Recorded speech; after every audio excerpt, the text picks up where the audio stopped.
What's up, Fortnite fam? I'm Matt, and we're going to cover everything you need to know about Season 6 in under 5 minutes. First up, the overall mechanical changes to this season of Fortnite. The pump is back in the game.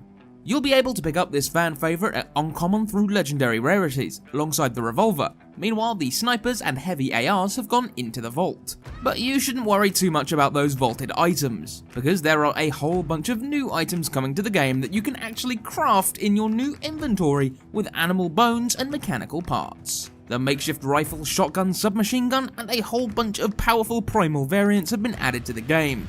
Who knows how they're going to impact the meta. Some of those items are bows with different elemental effects, one of which will light things on fire, another will act like a stink bomb, a third will act like a shockwave, and a fourth will do explosive damage. That brings me nicely to the next topic, animals. There are now animals roaming around on the Fortnite island, ranging from wolves to boars and even chickens. Each of these animals can do different things, other than being fodder for your primal weapons. To tame wolves, and later raptors that are yet to hatch from eggs, feed them some meat that can be obtained from the chickens or boars. They'll be able to knock down or even eliminate your enemies. Boars can also be tamed to do the same thing, while chickens can be grabbed onto so you can fly with them as if you have low gravity. Finally, there's the frogs. These can be killed for their stink sacs, so you can craft things like the stink bow. There's also two new types of fish, the cuttlefish and the stinkfish. Gold bars are sticking around, as are NPCs. There's a whole bunch of new NPCs that you can claim challenges from, but the overall gold bar limit has been reduced from 10,000 to 5,000 bars. On the subject of reducing limits, the amount of ammo you can carry has now also been reduced. In the new season, you'll only be able to carry 150 shells, 500 light or medium bullets, and 50 heavy bullets. Previously, all of these were at 999.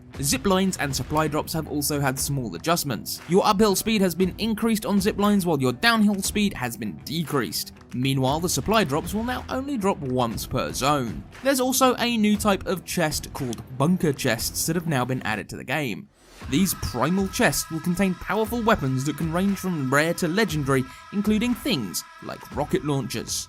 Okay, next up to discuss is the changes to the Fortnite map. Just like last season, the majority of the changes have centered on the center of the map, and feature changes to some of the last season's biggest locations. The deserts have been shifted by the reality waves and turned into a primal landscape with trails snaking out across the wider map. At the center of all of this is the Spire, surrounded by a little town. Colossal Colosseum has been transformed into a farm and is now Colossal Crops. Meanwhile, Salty Towers has become the Bony Burbs, a much more primal version of Tilted. There are some other smaller changes throughout the map. Basically, anything in the brown areas will have been affected by the reality waves in some way, and at the far edges of the primal biome are the Guardian Spires, and they're protected by this season's version of the IO Guards. As the course of the season unfolds, new technological advancements will make their way to the primal island. There'll be new weapons and new upgrades, including attachments for your vehicles like the Chonkers tyre set that will let you drive off-road easier. But for now, that's everything we've got in today's update. What are your thoughts on Season 6? Better or worse than your first impressions of Season 5? Let us know in the comments below. If you enjoyed the video, don't forget to hit the like button and subscribe with the bell so you can be notified of all our stories, analysis and tips videos. For now, I've been Matt, this was Season 6, and I'll see you all in the next one.